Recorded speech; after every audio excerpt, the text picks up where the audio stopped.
Welcome back to our channel. In this guide video, I'll show you the procedure to install and import presets in After Effects.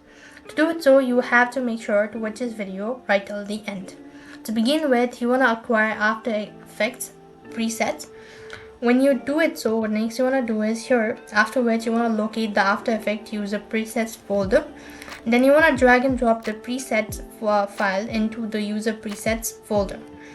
Once you've actually done it, so you want to open the After Effects. Then you want to go ahead and locate the Effects and Presets menu.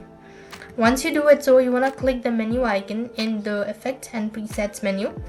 After which you want to go ahead and click on Refresh List from the drop down menu. Follow some of the steps or on-screen prompts. And that way you will have successfully installed and import presets in After Effects. I hope the video was helpful. Make sure to like, share and subscribe.